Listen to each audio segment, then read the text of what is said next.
लोग कहते हैं कि करबला में हजरत इमाम हुसैन की मदद के लिए कोई नहीं आया, लेकिन सच तो ये है कि उस दिन जमीन और आसमान की हर ताकत उनकी एक आवाज पर लड़ने के लिए तैयार थी। ये वाकया आशूरा के दिन का है। जिन्नात का बादशाह जाफर जिन अपने दरबार में तख्त पर बैठा जश्न मना रहा था।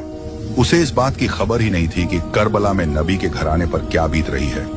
तभी अचानक उसके तख्त के नीचे से दो जिन रोते हुए और मातम करते हुए गुजरे। जाफर ने उन्हें रोका और पूछा, अरे आज तो खुशी का दिन है, तुम लोग क्यों रो रहे हो?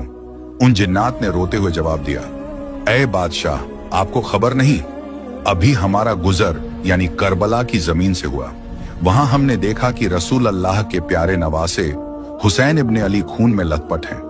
उन पर तीरों की बारिश हो रही है और वो सजदे में हैं। ये सुनते ही जाफर जिनके पैरों तले से जमीन खिसक गई। उसने फौरन जश्न को रोका, सर से ताज उतार फेंका और जंगी लिबास पहन लिया। उसने अपनी तलवार निकाली और जिन्नात के एक बड़े लश्कर को लेकर हवा से भी तेज रफ्तार में करबला की तरफ दौड़ा। जाफर कहता है, जब मैं करबला की फिजाओं में पहुंचा तो मैंने एक अजीब मंजर देखा। वहां सिर्फ यजीदी फौज नहीं थी, बल्कि आसमान से लेकर जमीन तक फरिश्ते, अंबिया और जिन्नात की कतारें खड़ी थीं।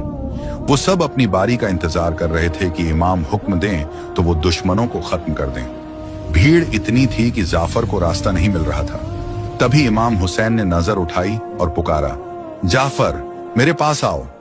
जाफर जिन रोते हुए इमाम के कदमों में गिर गया और अर्ज की, आका मेरे पास जिन्नात की बहुत बड़ी फौज है, मुझे इजाजत दें, मैं पलक झपकते ही इन यजीदियों को राख कर दूंगा, इनका नामो निशान मिटा दूंगा। मगर इमाम हुसैन ने बड़े ही सुकून से फरमाया, नहीं जाफर, रुक जाओ।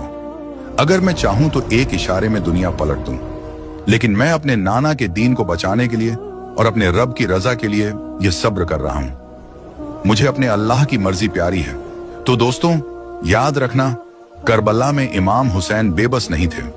कायनात की हर ताकत उनके हाथ में थी, लेकिन उन्होंने तलवार नहीं उठाई ताकि इस्लाम जिंदा रहे। करबला का यह मंजर बताता है कि जीत हथियार की नहीं बल्कि सब्र की होती है। अगर आपके दिल में भी इमाम हुसैन के लिए मोहब्बत है तो कमेंट में या हुसैन जरूर लिखें, और ऐसे ही इस्लामिक वाकयात के लिए चैनल को अभी सब्सक्राइब करें।